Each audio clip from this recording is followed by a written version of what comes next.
We are, most of us, likely at some point in childhood to have been told the story of Daedalus and Icarus.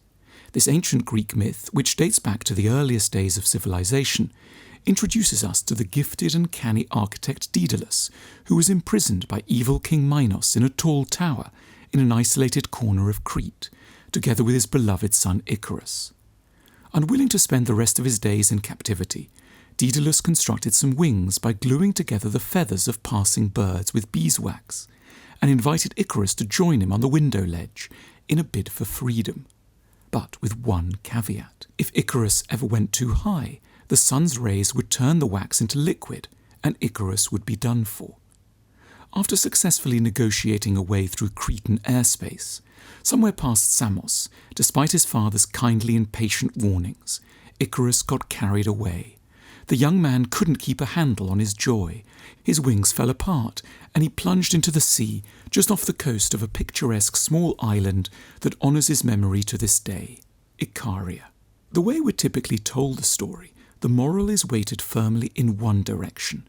Don't get over-exuberant. Keep a rein on your impulses. Make sure you don't get big-headed.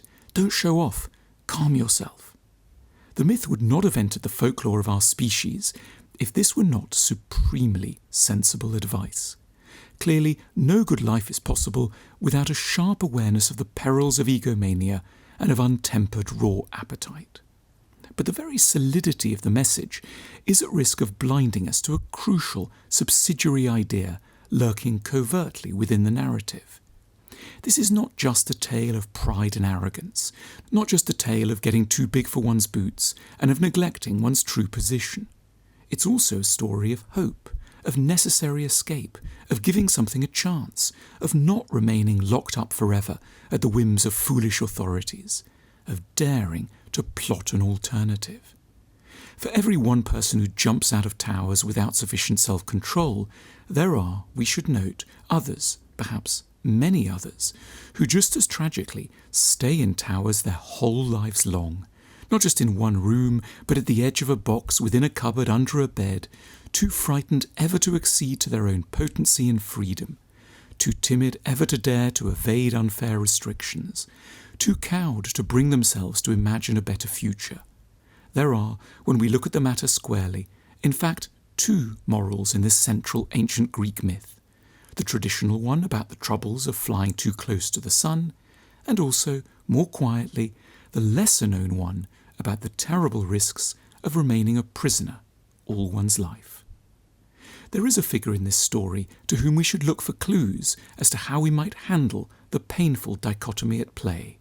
It's Daedalus, who, despite what eventually transpired, should be recognised as having tried with particular dexterity to model for his son what a successful life could be like.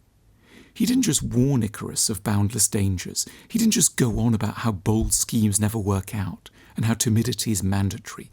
He expressly didn't want his son to spend the rest of his days in confinement. He spoke to him of the possibilities of trying on wings. He wanted his child to head out on the prevailing currents and to have a shot at reaching new lands. We should not inevitably deploy examples of ghastly accidents to impede our appetite for novelty and satisfaction. We have clever minds with which to plot sound escape routes. We can be ingenious in the face of our enemies. We must, of course, take sensible precautions. There are, of course, requirements for strategy and forbearance. But if we only ever think of safety, if all we're obsessed by are the crashes, then we're fated to die in despair at any case. There must and can be a good midway point between succumbing in a prison and drowning out at sea. What typically shapes our underlying attitudes is, as it were, who Daedalus was for us.